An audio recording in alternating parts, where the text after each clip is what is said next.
Good evening student, आज फिर हम आ गए हैं एक वीडियो लेके जो कि आपका 13 मई का पेपर है एसएससी एमटीएस का। और बहुत ही आसान क्वेश्चंस आ रहे हैं मैथ के, तो आप पूरी हमारी उम्मीद यही रहेगी कि आप पूरे के पूरे क्वेश्चंस करके आए। जो भी मैथ्स के क्वेश्चन आते हैं आप एक भी क्वेश्चन छोड़ के नहीं आए, क्योंकि ऐसा कोई भी क्वेश्चन नहीं है जो आप कम से कम समय में क्वेश्चन को नहीं कर सकते। और यदि आपको समझ नहीं आ रहा और आपको पेपर होने वाला कुछ समय बाद, तो आप मेरी वीडियो जितनी भी हमने अभी तक बनाई है एसएससी एमटीएस की सभी देखिए। सभी वीडियोस में आपको काफ़ी कुछ सीखने को मिलेगा। जितनी 4 या 5 हमने अभी तक बना दी हैं तो सब हम आपको काफ़ी कुछ सीखने को मिलेगा। वो वीडियो हमारी सारी जाके देखिए, पूरी पूरी प्लेलिस्ट है हमारी, उसमें आपको जाके देखिएगा। और हमारी जो प्रीवियस वीडियोस बनी है फुल टॉपिक पे बनी हुई, वो भी आप देखिएगा। उसमें आपको काफ़ी कुछ समझ, जैसे कि कंपाउंड इंटरेस्ट, चक्रवृद्धि ब्याज है, साधारण ब्याज, सिंपल इंटरेस्ट, ये सब आप वीडियोस बनी हुई हैं, तो उनको भी आप देखिएगा। उनमें भी आपको काफ़ी कुछ समझ में आएगा।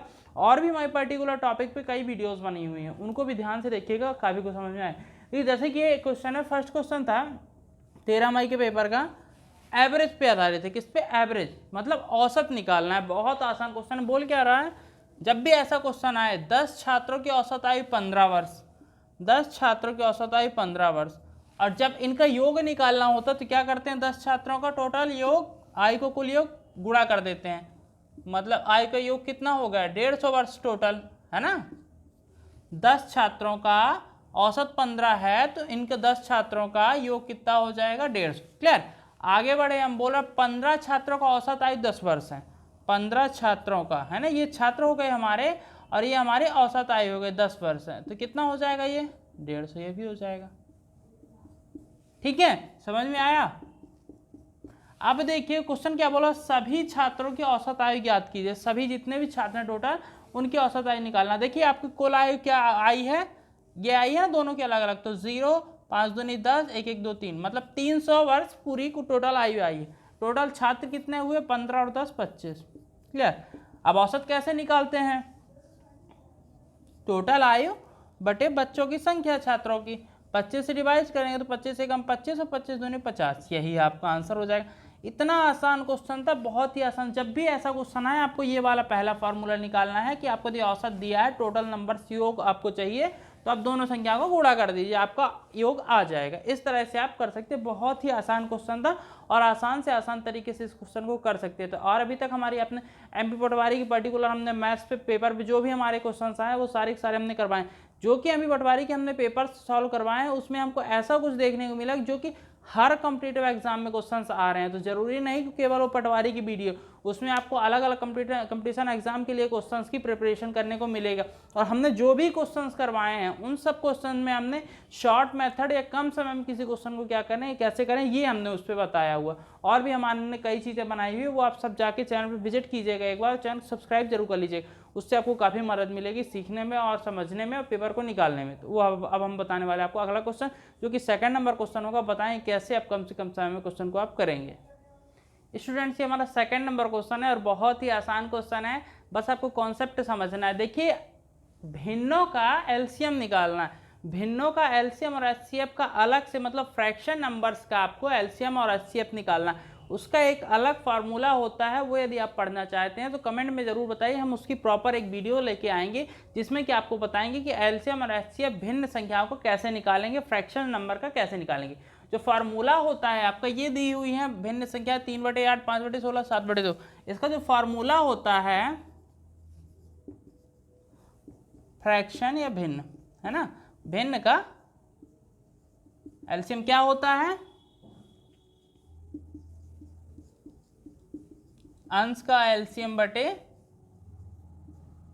अंशों का एलसीएम बटे हरों का एचसीएफ। समझ में आया। अंश मतलब न्यूमरेटर और डिनोमिनेटर ये। अब क्लियर करिए, देखिए अंशों का एलसीएम मतलब अंश ये हो गए हमारे, इसका हमको एलसीएम देखना होगा। एलसीएम ये तीनों नंबर्स अलग अलग हैं, किसी भी नंबर से डिवाइड नहीं, मतलब यही हमारा एलसीएम हो जाएगा, 3 × 5 × 7। क्लियर।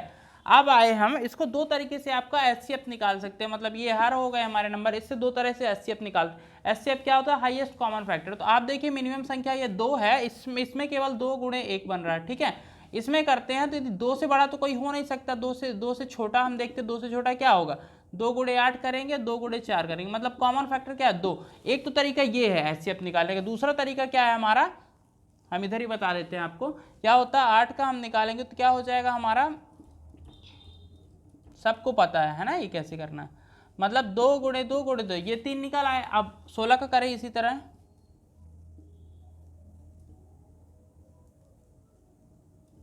क्लियर। अब आया 2 का एक ही बार आ जाएगा। अब कॉमन फैक्टर क्या है, 1 1 और 1, बस इसमें कुछ नहीं बचा, मतलब इससे ज़्यादा कुछ हो भी नहीं सकता। मतलब इसका हर का एचसीएफ क्या आएगा 2।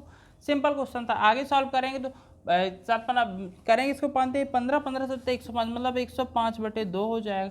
और सॉल्व करेंगे इसको तो क्या आएगा, 2 पंचे 10 आ जाएगा, और 2 दूनी 4, और कितना बचेगा 1/2, यही आपका आंसर हो जाएगा।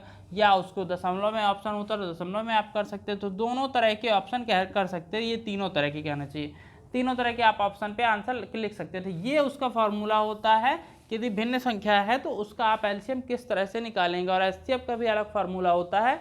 अभी तो ये क्वेश्चन आया तो हमने ये बताया, और आप चाहते हैं कि प्रॉपर एक वीडियो बनाएं एलसीएम एचसीएफ का, भिन्नों के फ्रैक्शंस नंबर का, तो आप कमेंट में जरूर बताइए, जिससे कि हम आपके लिए एक प्रॉपर वीडियो लाएं, जिसमें कि हम बताने का प्रयास करें आपको किस तरह से किन्हीं भिन्न संख्या को आप एलसीएम और एचसीएफ निकाल सकते हैं। स्टूडेंट्स, ये क्वेश्चन आपका बहुत ही आसान क्वेश्चन है। ये ट्रेन पे बेस्ड क्वेश्चन है, मतलब ट्रेन से रिलेटेड जितने भी क्वेश्चंस होते हैं उस पे से क्वेश्चंस बना हुआ। और आपने अभी हमारी यदि वीडियोस देखी होगी, ट्रेन से संबंधित एक फुल टॉपिक पे वीडियो हमने बनाई, वो आपने देखी होगी, तो ये क्वेश्चन कुछ भी नहीं था आपके लिए, सेकंड्स में आप इस क्वेश्चन को कर सकते थे।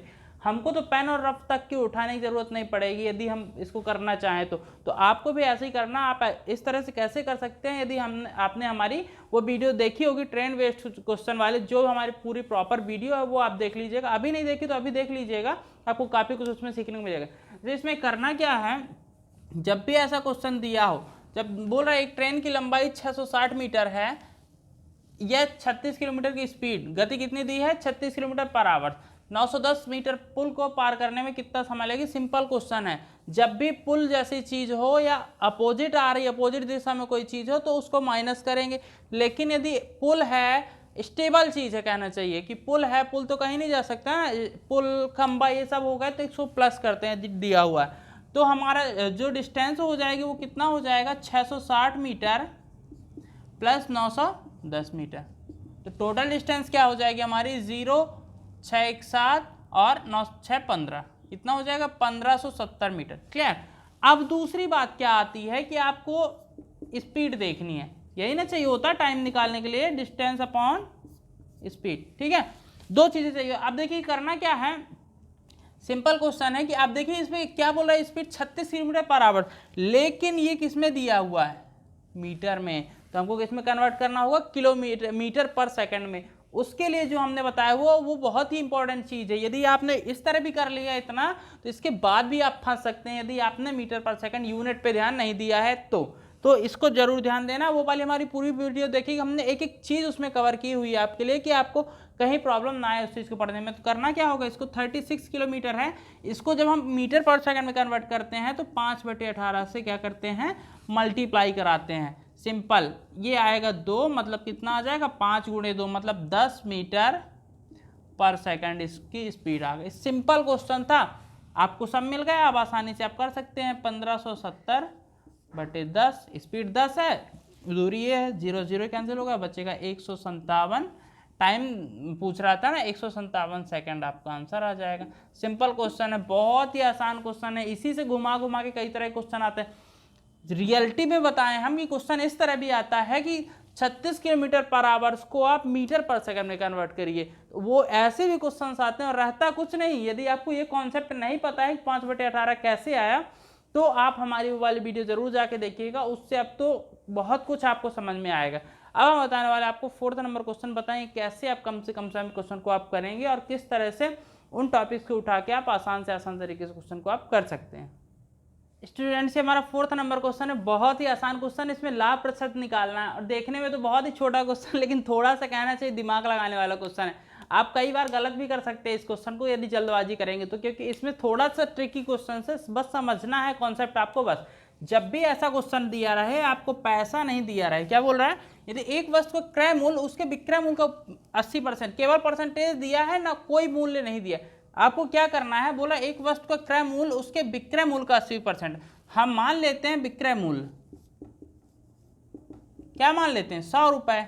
क्लियर। 100 रुपये हम इसलिए मानते हो कि ईजिली हम इसको परसेंटेज में कन्वर्ट कर सकते हैं। यदि वो 10% बोल रहा तो 10 हो जाएगा 100 का, 80% बोल रहा तो 80 हो जाएगा, सिंपली हम कन्वर्ट कर सकते हो। देखिए क्या है हमारा, अब क्रय मूल्य क्या हो जाएगा, जब हमारा विक्रय मूल्य ये है, क्रय मूल्य क्या हो जाएगा, विक्रय मूल्य का कितने परसेंट है, 80% है। 80% हमने बताया ना अभी कि 100 का आप आसानी से कोई परसेंटेज निकाल सकते हो, वही नंबर होगा, 80 हो जाएगा, 80% हमारा क्रय मूल्य, ठीक है क्लियर। तो कितना इसमें प्रॉफिट आ रहा है, 20 रुपए उसका प्रॉफिट हो रहा है। सिंपल कॉन्सेप्ट रहता है ना कि विक्रय मूल्य से जितना ज्यादा है क्रय मूल्य, वही लाभ बराबर जो फॉर्मूला होता है ना, जरूरत नहीं थी करने की, समझाने के लिए हम बोल रहे हैं क्रय मूल्य है ना, ये होता फार्मूला। तो आप देखिए कितना ज्यादा है, 20 ज्यादा 80 से, तो मतलब 20 रुपये प्रॉफिट हुआ, क्रय मूल्य 80 रुपये है, तो इसका परसेंटेज निकाल लीजिए। क्या कैसे निकालेंगे, 20/80 गुणे 100, ऐसे परसेंटेज निकलता है। मतलब जो प्रॉफिट हुआ है ऊपर प्रॉफिट पर प्रॉफिट बटे में हमारा टोटल क्रय मूल्य गुणे में 100,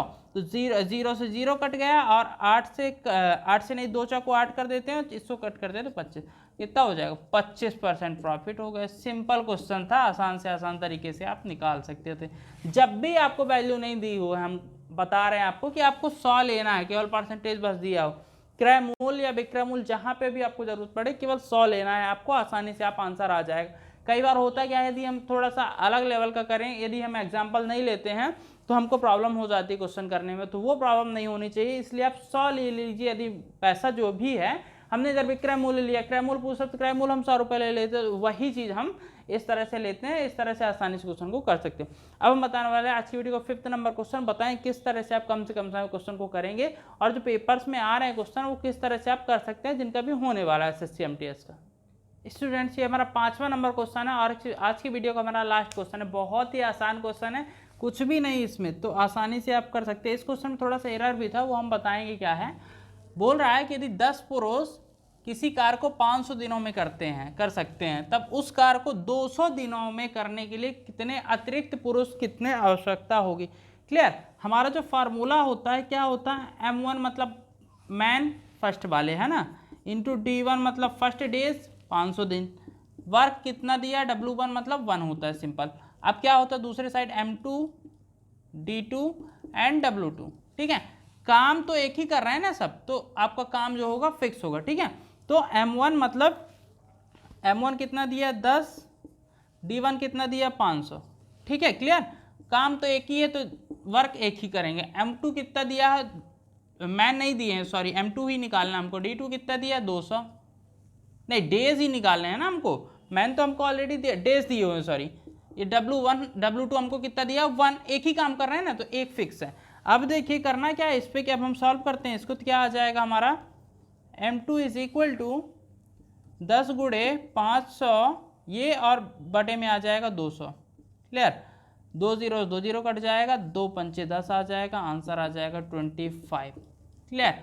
एक चीज लेकिन आपको ध्यान देनी होगी, ऑप्शन में आंसर तो आ गया, ऑप्शन के हिसाब से आंसर आ गया है आपको, जो पेपर में आया हुआ तो ऑप्शन हमने आपको नहीं लिखवाए हैं, लेकिन आंसर आ गया 25 ऑप्शन के हिसाब से। लेकिन रियलिटी क्या है, क्वेश्चन में लिखा अतिरिक्त रूप से, मतलब 10 पुरुष ऑलरेडी है, उससे कितना ज़्यादा आपको जरूरत पड़ेगी। तो 10, यदि हम रियल आंसर इसका देखें एरर हटा के, तो 25 - 10 मतलब 15 पुरुषों की आवश्यकता होगी। जबकि ऑप्शन में क्या आया था, ऑप्शन में ये चीज़ था ही नहीं, 25 30 40 45 ये था ऑप्शन।